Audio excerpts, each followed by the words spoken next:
We can do it. Yes, we can. We can change things throughout the land. But we all must lend a hand. We can do it. Oh, yes, we can. Now together.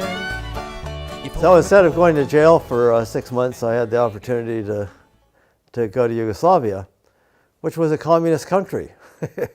And these were the people that we were supposed to hate. And I lived with a Yugoslav family, and we came to consider each other brothers. And did a lot of sharing, got to travel throughout all of what was then Yugoslavia, Sarajevo and Belgrade and Macedonia, Croatia, and it was a wonderful experience. And these were, quote, communists, the folks that my government told me I had to hate. And my friend Tona, about my age, the family I live with, he was a very deeply convinced communist. And he would quote Lenin and Marx and Engels, and I would quote Gandhi very often. But we loved each other, and we got to know each other. And he said at the end of the summer, he said, "David, I hope you're right, that you can convince the wealthy people of the world to share their wealth with everybody. But I want you to know that if you're not successful, we're going to take it. The poor of the world aren't going to put up with this forever." And I've taken that as a challenge for much of my life. Instead of going back to Howard another year, I'd been very inspired by this experience in Yugoslavia, and I'd studied German in high school and college, and I thought, I want to go to Berlin. This is the one place in the world where you have these two, the communist world and the capitalist world, threatening war with each other. And I can get to know people on both sides and try to understand how we're going to live in the world together, peacefully. And so I did some intensive additional German study in Cologne, and then went to live the academic year in Berlin. And studied, each day I would study in East Berlin and in West Berlin at the two universities. And which was, I think I was the only American that ever had this experience. But I would bicycle through Checkpoint Charlie each day, where there were American tanks facing east, and there were Soviet tanks facing west.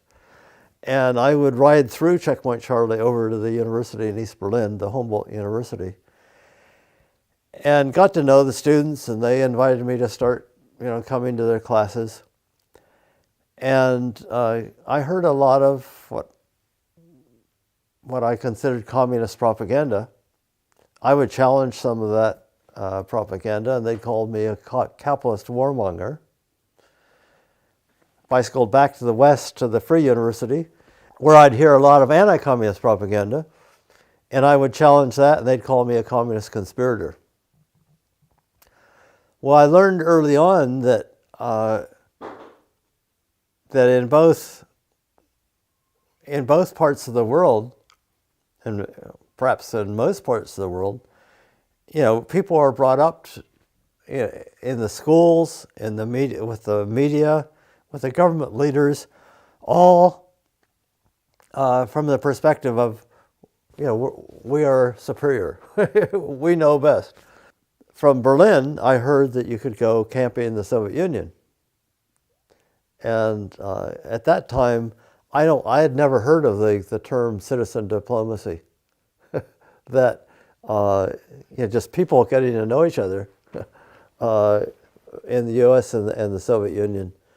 And so I borrowed some money to buy a VW Bug, and 5 of us went on a 6,000-mile trip through the Soviet Union, camping, getting to know people in the parks, inviting that they would invite us into their homes, the schools. And it was August of 1961 when we were traveling our small VW Bug, and all the Soviet troops and tanks were coming toward Berlin on the 10th or 11th of August. And we had Germans and Americans in our small group. And we didn't know where they were going, but they were going the wrong direction. And it turned out they were going to help build the wall. But at any rate, it was an amazing experience just to get to know these people that our government had said are our enemy, and that our government was preparing to use massive nuclear bombing to prove that we were right, to prove that America, supposedly they were saying this was for defense. But in reality, these caring human beings that we were meeting, who had nothing against the United States, they, as the American people, wanted to live in peace with each other. So that added to my commitment that we've got to find ways other than war and threats of war to live with one another on this planet. And the next year, well, I led 3 groups in the early 60s, 61, 62, and 65, groups of students on similar trips, just to get to know people, and then come back and would speak in churches and Kiwanis clubs and schools about our experience, just from trying to build peace from the bottom up. President Eisenhower had once said, "I'd like to believe that the people of the world want peace so much that governments have to get out of the way and let them have it." And I think that was very smart, and that's what we were trying to do, was to help build understanding of just ordinary people, that we don't have to listen to our governments, that we have to prepare for war, have to spend billions, hundreds of billions of dollars preparing for nuclear Armageddon. We can live together as a human family. Well, in 1962, this was my senior year at Howard, I would go down to the White House every day because several friends of mine were doing a silent fasting and prayer vigil in front of the White House, praying for an end of nuclear bomb testing. And so we'd bicycle down there just to give them some support. And when they were arrested, a couple of us decided we have to take their place. And so we started, a silent prayer vigil in front of the White House. And we ended up getting arrested. We just had simple signs saying bomb tests kill people. But when we had 3, it became 3 of us, they threw us in jail. Well, later that summer, I was in the Soviet Union, and I felt the need, we had to end nuclear bomb tests somehow, whether it was the United States or the Soviet Union or both, somewhere had to stop. So I decided, together with another fellow that was in my group, to do the same demonstration in Moscow in front of the Kremlin. So we decided that we also needed to have a demonstration in Red Square, challenging the Soviets to stop nuclear bomb testing. So we made a sign in Russian: "Bomb tests kill people," and we placed ourselves right next to the Lenin Mausoleum in front of the Kremlin. And people came up and said, "Well, why are you demonstrating for peace here in Russia? Our bombs are just peaceful bombs. They're to defend our country. Go and demonstrate in the United States." And we said, "Well, we did demonstrate in the United States, and they told us to go to Russia. And somebody's got to stop this insanity." Well, I had helped organize the San Francisco to Moscow Peace March the year before. So we had a lot of leaflets in many languages: "Why stop nuclear bomb testing?" And we're handing those out. And the police came up with this crowd of people surrounding us and said, "You've got to stop this demonstration against our peaceful bomb tests, or you get 20 years in prison."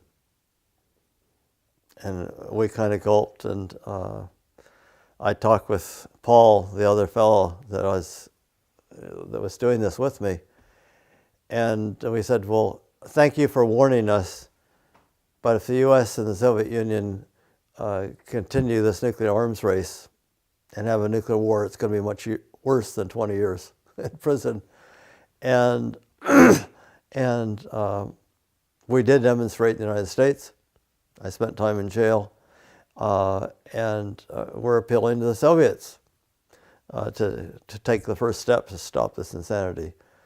Well, he said, "We've got to talk with our superiors." And they left. We continued for another couple hours and went back to our campsite.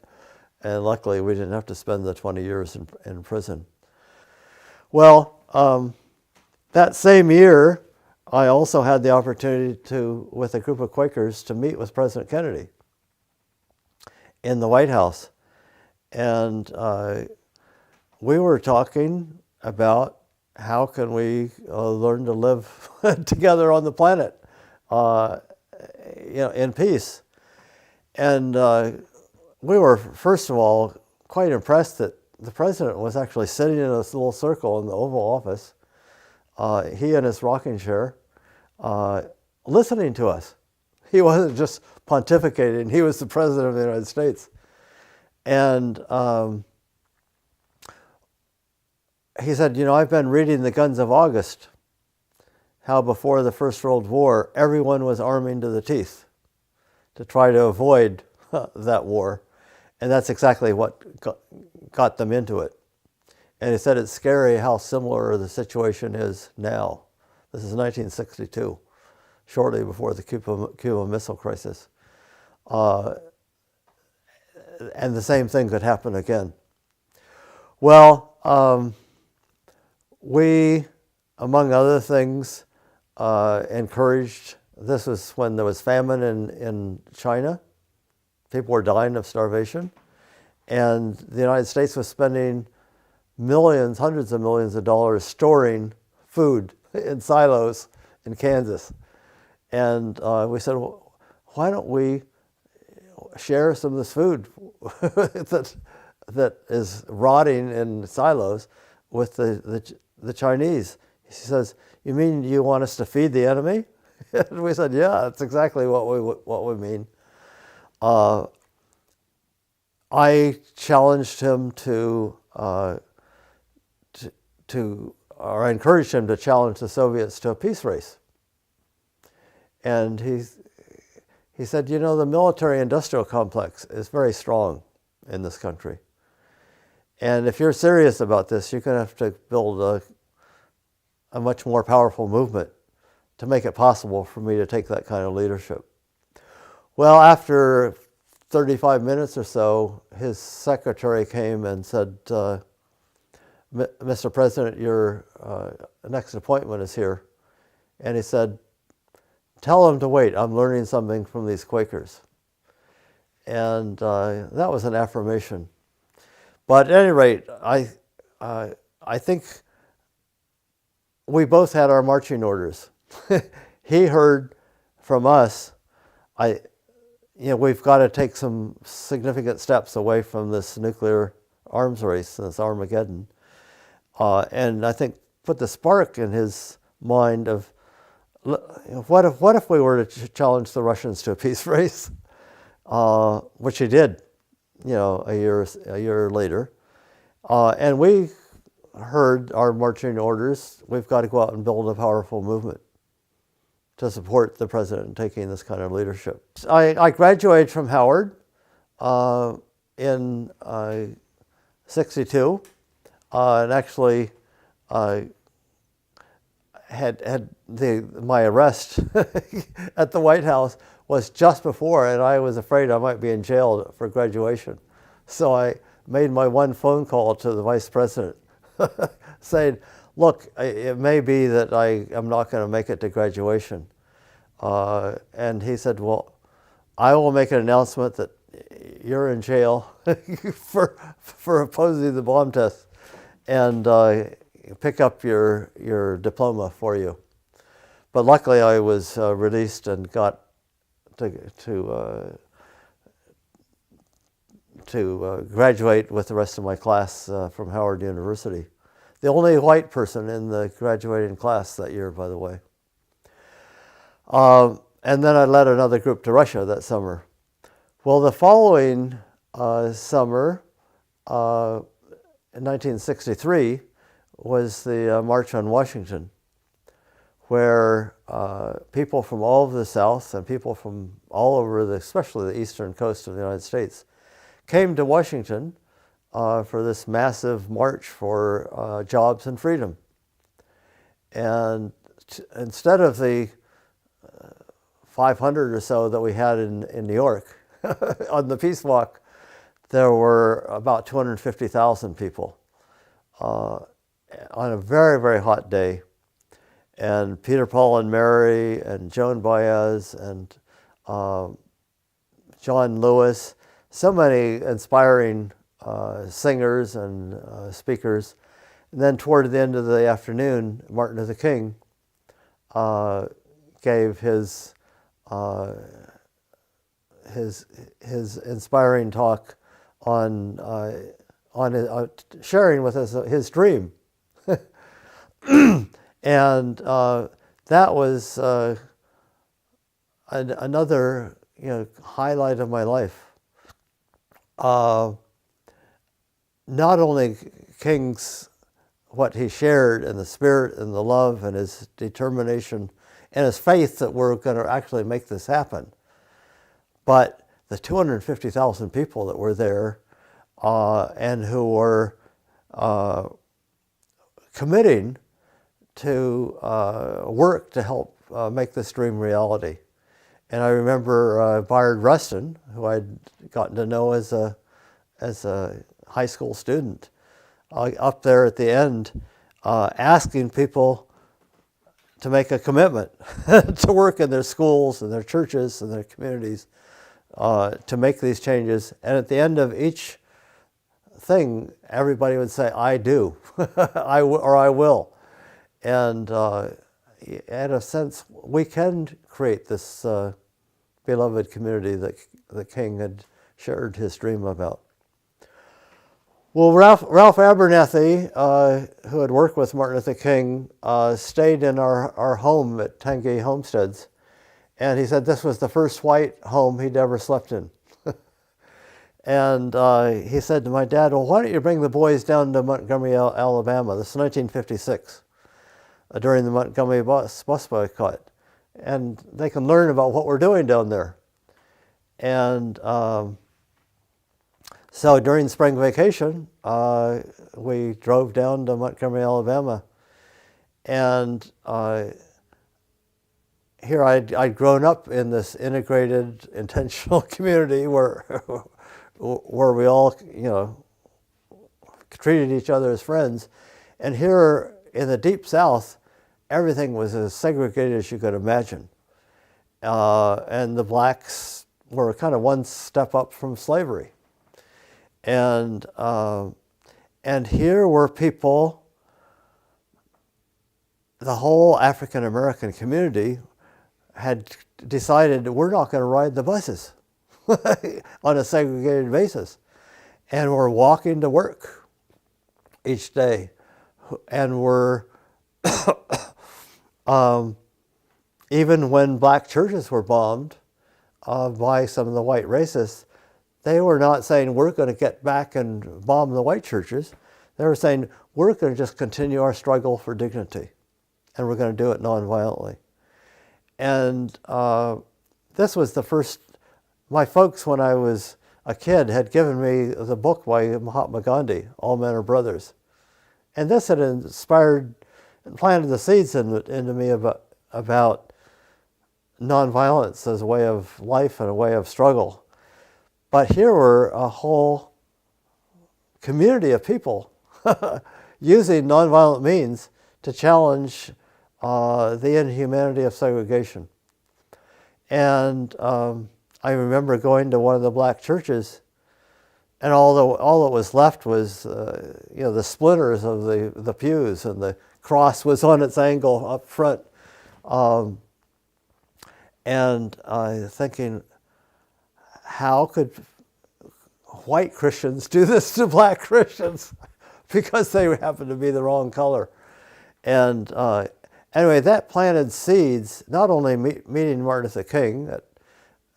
I was 15, he was 25 or 6, something like that, 7 maybe.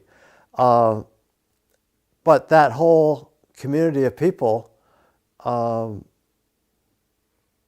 challenging the injustice of segregation in that community was very important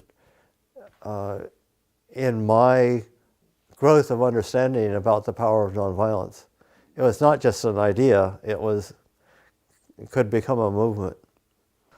Well, after graduating from Howard and taking another group to Russia that summer, I actually spent a good deal of time taking slides from my trips in the Soviet Union around to churches and high schools and colleges, speaking, sharing some of those experiences of the humanity of these people that were preparing to kill.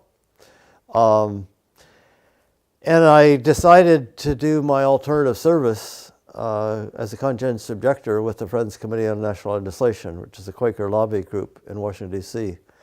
And they freed me up to go out and speak at colleges and churches and Quaker meetings about the state of the world and the need to get more actively involved in helping change the world. I had decided, inspired by some people I knew, that I could not pay taxes for war. And 50% of our taxes go to wars and preparations for wars. So for some years early in my life, I decided to live on a non-taxable income, which was $600 a year at that time. So $50 a month was living pretty simply, but at least I didn't have to pay for the nuclear weapons and for the wars and bombs and nuclear military bases around the world. Well, and I obviously got to meet all kinds of very interesting people as I traveled, especially all over the East Coast and the Western and the Midwest.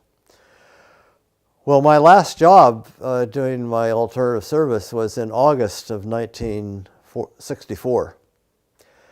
And this is when the President Johnson, had said, our Navy ships have been attacked by the North Vietnamese and in the Gulf of Tonkin. And this was kind of the excuse to massively escalate the war in Vietnam. Well, my job was to try to call over the Pentagon and get more information about this, which we could then tell Congress before they voted on the Gulf of Tonkin resolution,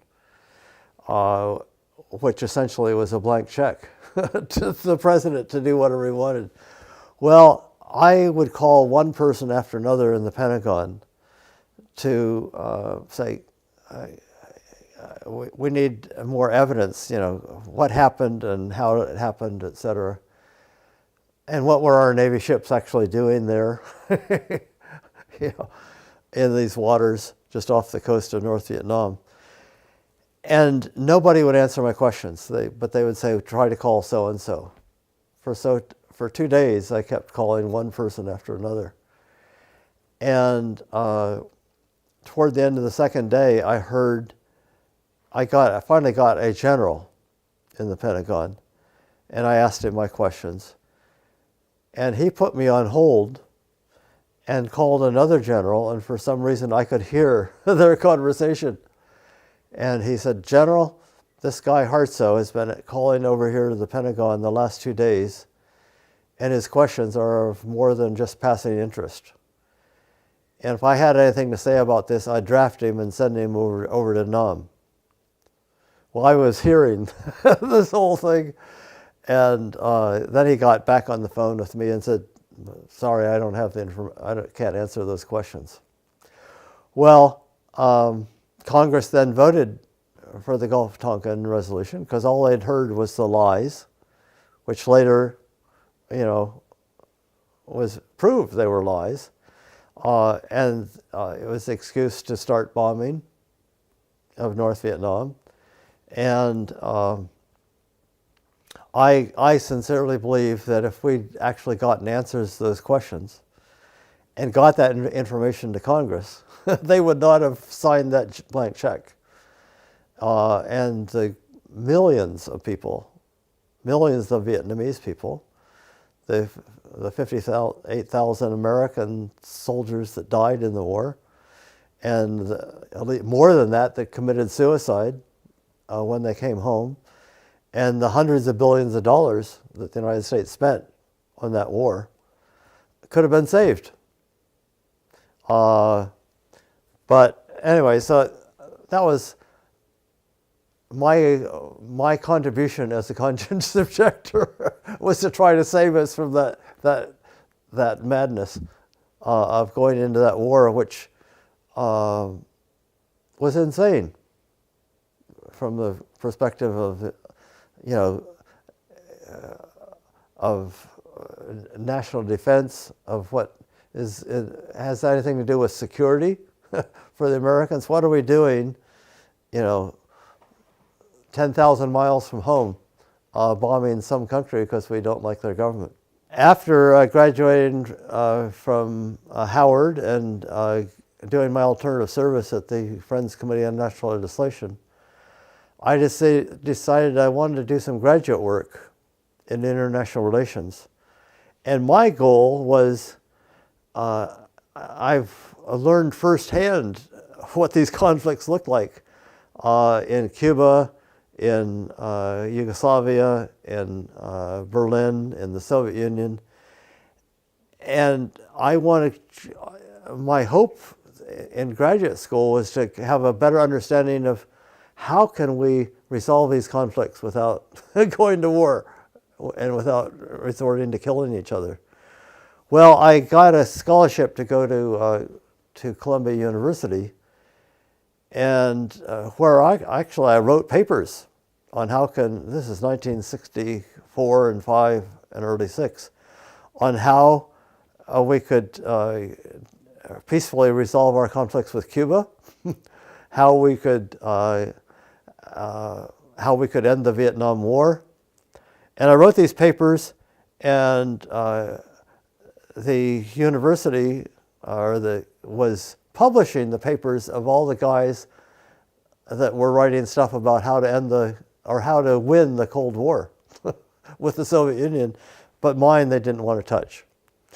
Well, the group of us students who were part of what was called the International Fellows Program, were invited to go down to the White House in '65 to meet with Vice President Humphrey. And we were ushered into the White House and sat in a room for about an hour and a half waiting for Humphrey. And finally, Humphrey rushes into the room and says, "We've just made a very important decision. You'll hear about it tonight. But do you boys have any questions?" And I raised my hand and I said, Mr. Vice President, why didn't the United States allow for free elections in Vietnam in 1956, the way we'd agreed in the Geneva Accords? And Humphrey went into a rampage for about an hour about how you can't trust the communists. And if they put their finger through the door, they will take over the country, et cetera, et cetera. And went on for over an hour.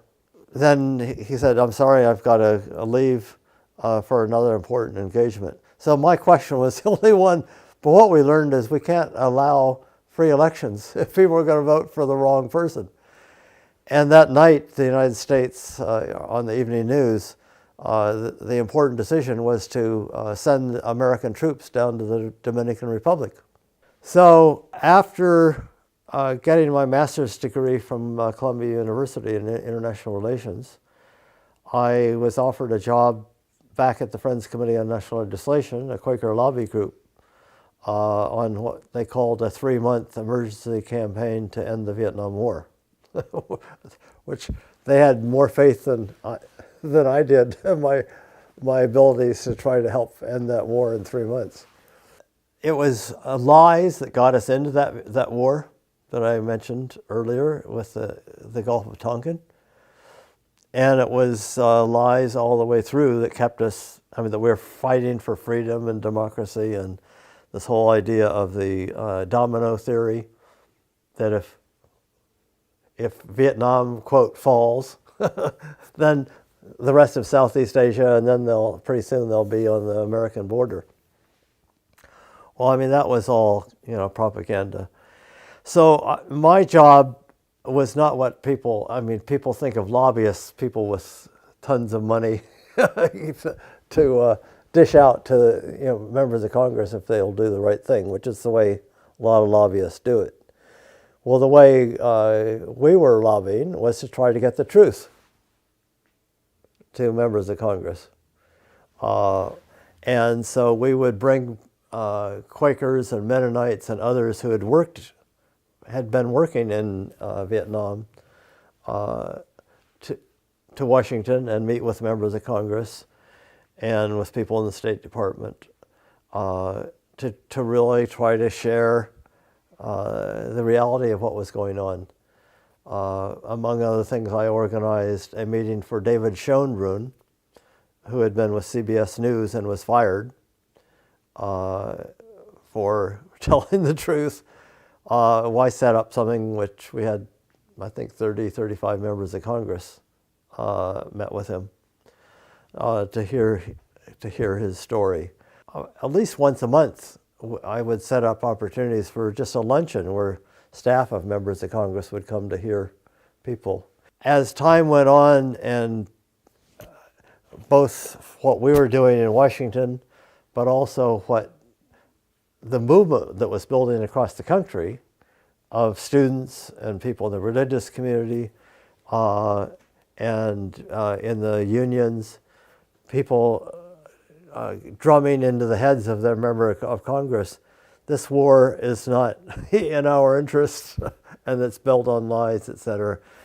Gradually we strengthened the number of people willing to stand up against the administration, which by that time was the Johnson administration, who were just putting everything on the line. We've got to win this war. Our FCNL helped write the legislation, which actually proposed cutting off the funds for fighting this war, which after many years, we were successful. And Congress voted that there's no more funds for American troops in Vietnam, which was when Nixon had to pull the troops out. As your numbers begin to grow, you're expanding what you know. You're a movement when you reach 5, and they'll watch by the FBI.